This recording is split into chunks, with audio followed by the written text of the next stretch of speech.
দেখো এখানে তিনটা ভগ্নাংশ আছে না? হ্যাঁ, ভালো করে দেখো এই ভগ্নাংশটাকে আমরা কোন ভগ্নাংশ বলবো? প্রকৃত বলবো না অপ্রকৃত বলবো? এই অপ্রকৃত কেন?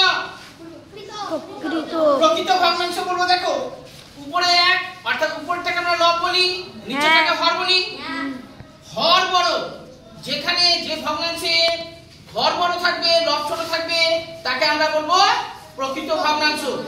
লব ছোট হর বড়, হরটাকে আমরা নিচে বলি, হর হচ্ছে বড় আছে সেই জন্য আমরা এটাকে কি বলবো? প্রকৃত ভগ্নাংশ। এখানের ক্ষেত্রে একই, 2 এর 5। দেখো উপরে 2, 2 হচ্ছে লব, নিচেরটা হচ্ছে হর, হর 5, অর্থাৎ 2 থেকে 5 বড়, হর বড় আছে। এখানেও একই, এটাকে আমরা বলছি ভগ্নাংশের যোগ।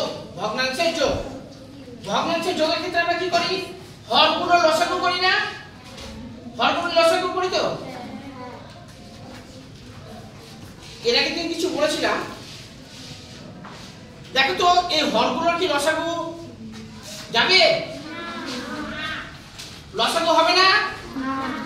লসাগু যদি না হয় আমরা এখন কি করব? যোগ বিয়োগ গুণ ভাগ, এই গুণ করব। লসাগু যদি না যায় তখন আমরা কি করব? গুণ করব। তাহলে 3, 5, 7 এগুলো গুণ করব। 3 গুণ 5 কত হবে? 15। আর 7, 3 5 এখানে বেরিয়েছে 15, আর 15 ঘর নামটা পড়িয়েছি। হ্যাঁ, কত হবে? 105। 15 90 105, অর্থাৎ 105 হবে। অর্থাৎ লসাগু কত হবে? 105। স্যার আপনি এখানে 7 লিখেছেন। ও 107 লিখেছি, 105। আমি দেখছিলাম যে সবাই দেখছো কিনা, অর্থাৎ বোঝা যাচ্ছে যে তোমরা ব্ল্যাকবোর্ডটাকে একেবারে ফলো করছো। দেখো 6 15 90 7 15 105, 105 লিখেছি। হ্যাঁ, যদি কখনো লসাগু যদি না যায় তখন আমরা কি করব? গুণ করব। কারো বুঝতে অসুবিধা? না। অসুবিধা নেই তো? না।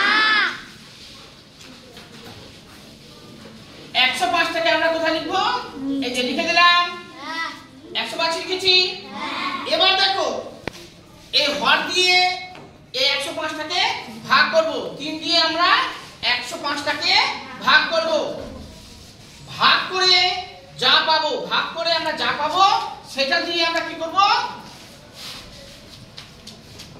লবের সাথে আমরা গুণ করে দেব, অর্থাৎ 1 এর সাথে আমরা গুণ করব।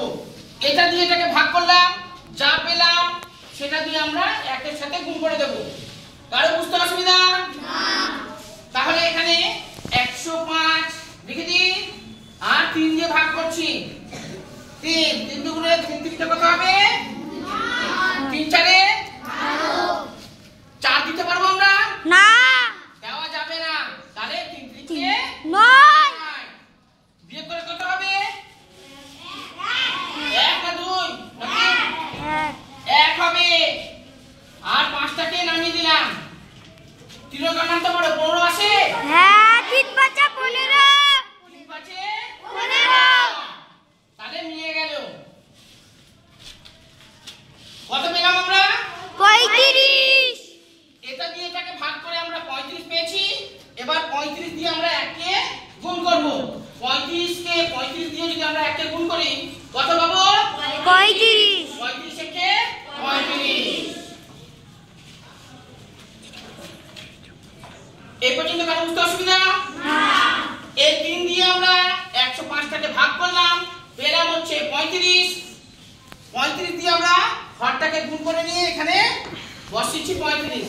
1 এর সাথে আমরা যত গুণ করি না কেন সেই সংখ্যাটাই হবে 35। যদি এখানে যদি 20 থাকতো তাহলে 20 কে 20, 30 থাকলে 30 কে 30। হয়েছে? এই পর্যন্ত বুঝতে কারো অসুবিধা? না। এটা বাবা মুছে ফেলছি, ঠিক আছে? হ্যাঁ,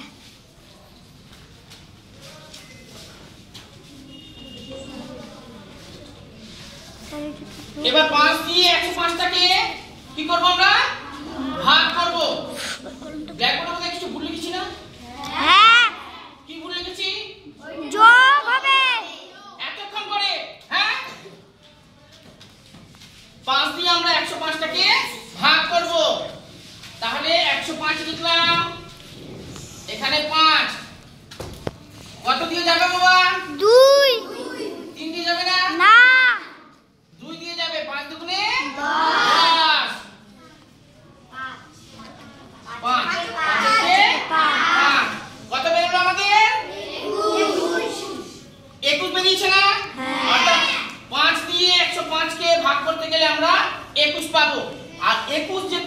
21 দিয়ে আমরা লবটাকে গুণ করব।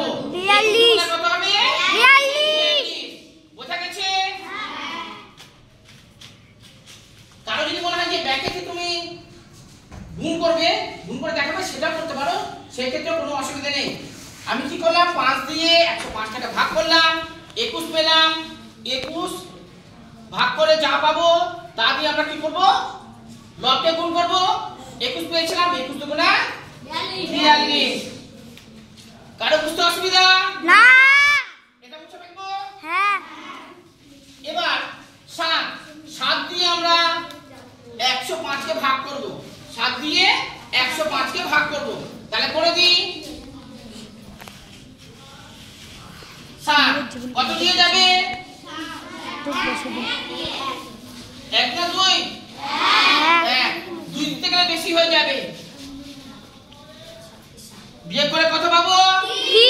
3 উপর থেকে 5 নামিয়ে নিলাম। 7 ঘর নামতে বলো তো 35 পাচ্ছি। 4 7 কেন? 7 আছে। 7 দিয়ে আমরা 7 ঘর নামতে পারি। 7 থেকে 7 7 গুণে 14, 3 7 21, 4 7 28, 5 7 35 35। 5 দিয়ে যাচ্ছে না? 5 7 35 মিলে গেল। কত পেলাম আমরা? 15 এবার 15 দিয়ে আমরা কি করব, এটা দিয়ে এটাকে ভাগ করে পেয়েছি আমরা 15, আর উপরেরটার সাথে অর্থাৎ লবের সাথে গুণ। 15 কে 15 যোগ চিহ্ন, 15 কে 15 হয়ে গেছে। এই পর্যন্ত বুঝতে কারো অসুবিধা? না। এবার কি করব, আমরা 105টাকে নিচে লিখে দিলাম। এবার উপরের গুলোকে আমরা কি করব, যোগ করে দেব। উপরের গুলোকে যোগ। 35 42, তারপরে কত আছে? 15। সবগুলো যোগ করা যাক।